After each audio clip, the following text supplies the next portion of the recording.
Assalamualaikum warahmatullahi wabarakatuh.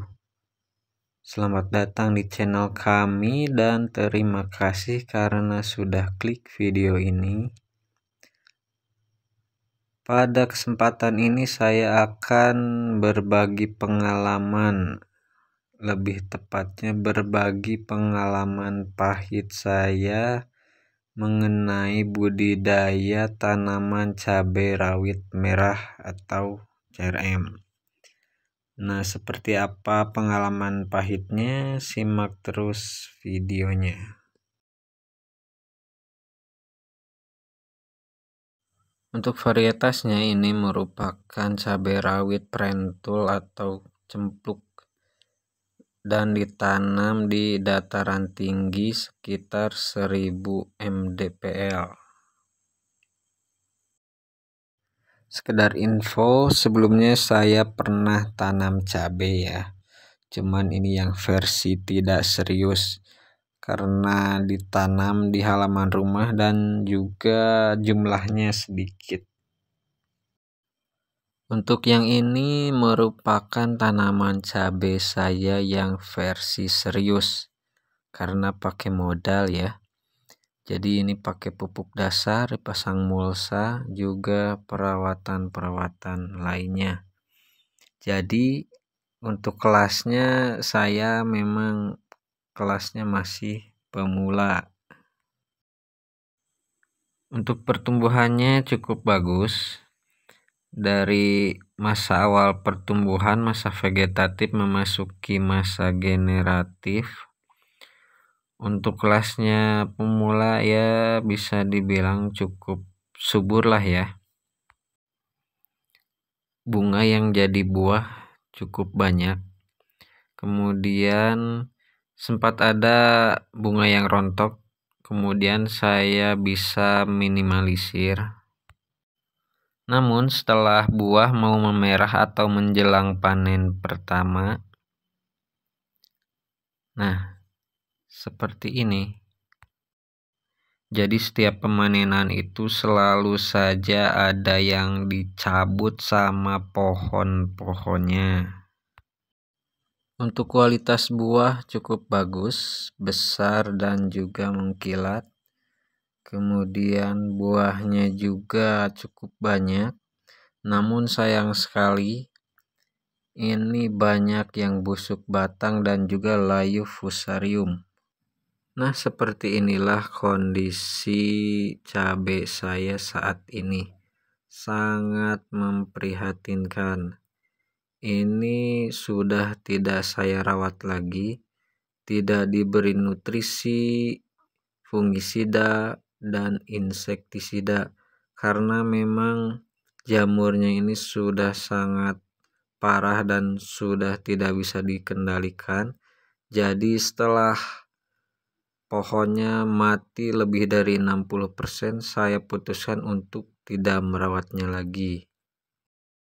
Sebenarnya apa yang menyebabkan tanaman saya bisa seperti ini? Saya akan mencoba menganalisanya dan mencoba menjelaskan kesalahan apa saja yang saya lakukan. Untuk kesalahan yang pertama yaitu persiapan lahan yang kurang baik. Rekan petani bisa lihat ini bedengannya sangat berdesakan ya. Kemudian ini bedengannya kurang lebar dan juga kurang tinggi. Lebarnya sekitar 80 cm, kemudian tingginya ini hanya 1 jengkal. Jadi ketika hujan ini ada akar cabai yang tergenang. Kemudian paritnya juga ini sempit dan juga drainasenya tidak lancar. Ini ketika nyepray juga ini susah ya. Jadi kadang ranting cabai ini ada yang patah karena tergusur oleh sprayer. Kesalahan yang kedua yaitu aplikasi trichoderma yang tidak tepat. Di sini saya menggunakan trichoderma sebagai fungisida hayati, langkah untuk pencegahan busuk batang dan juga layu. Nah, di sini saya menggunakan trichoderma harzianum. Jika dilihat dari kemasannya, itu aplikasinya harus ditabur di lahan atau di lubang tanam. Nah, sementara saya untuk aplikasinya yaitu dicampur dengan air kemudian dikocor. Nah, di sini memang tidak ada anjuran untuk dicampur air kemudian dikocor. Jadi memang aplikasinya saya ini memang salah ya. Jika disiasati, Trichoderma hertzianum ini memang bentuknya granul kecil seperti puradan ya. Jadi ketika dicampur dengan air itu tidak tercampur, tidak larut, juga mengendap di bawah air. Untuk Trichoderma yang bisa dikocor itu ada merek lain yang isinya itu Trichoderma sp. Kemudian kesalahan yang ketiga yaitu perempelan yang tidak tepat. Jadi pada saat itu saya melakukan perempelan tunas air pada saat musim hujan dan kelembaban tinggi. Kemudian saya merempel tunas air ini menggunakan tangan sehingga lukanya cukup besar sehingga membuat jamur ini mudah menginfeksi batang cabai. Padahal seharusnya untuk kerapihan itu menggunakan gunting ya.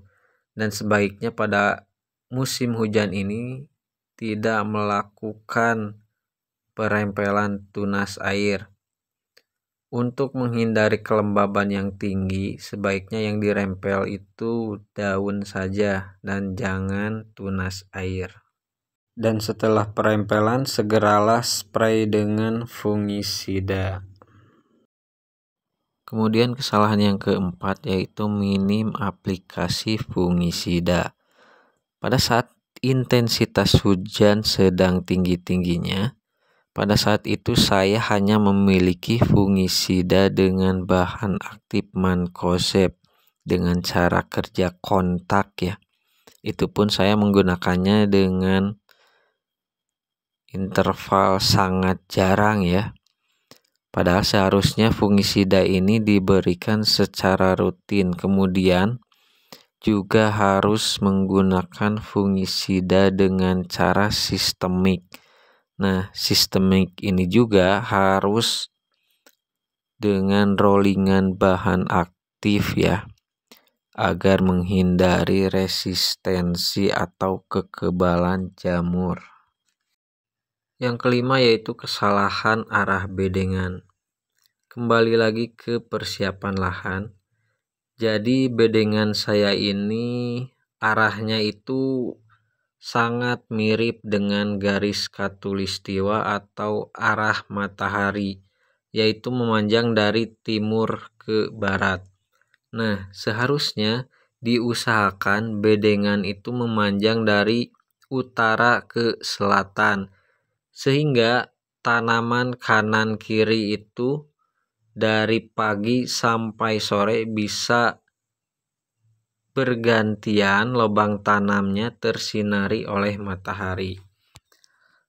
Sementara tanaman saya ini karena dari pagi sampai sore matahari itu ada di sebelah kanan, sehingga tanaman yang sebelah kiri lubang tanamnya tidak pernah tersinari oleh matahari, sehingga keadaan dalam lubang tanamnya itu selamanya sejuk yang membuat jamur patogen ini sangat-sangat betah. Dan yang terakhir yaitu kesalahan pemberian nutrisi. Jadi saat intensitas hujan masih tinggi, saya memberikan pupuk KNO3 putih dengan kandungan unsur hara kalium dan juga nitrogen. Kalium merupakan unsur hara pemacu pertumbuhan bunga dan buah, sementara nitrogen yaitu sumber protein tanaman. Nah, nitrogen ini juga merupakan pemicu pertumbuhan jamur. Jadi kondisinya cabai saya ini kelembaban sudah tinggi, kemudian jamur sudah mulai hadir, malah dikasih makan juga pakai nitrogen. Jadi jamurnya ini tambah sejahtera dan tambah gemoy-gemoy. Jadi untuk lebih aman, sebaiknya pupuk yang mengandung nitrogen itu di stop dulu saat musim hujan. Karena nitrogen juga bisa didapat dari air hujan. Mungkin itu yang bisa saya sampaikan. Mudah-mudahan video ini bermanfaat. Dan jika ada rekan petani yang ingin menambahkan atau mengoreksi pembahasan ini, saya sangat apresiasi. Kita belajar bersama di channel ini.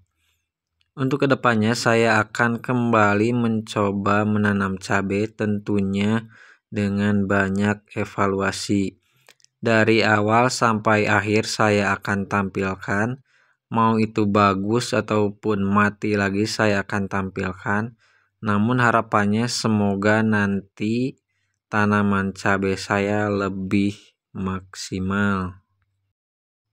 Pada video selanjutnya, saya akan mencoba membagikan bagaimana cara agar lahan sawah yang sebelumnya liat, kemudian teksturnya menjadi lebih remah, mudah untuk dihancurkan dan dihaluskan.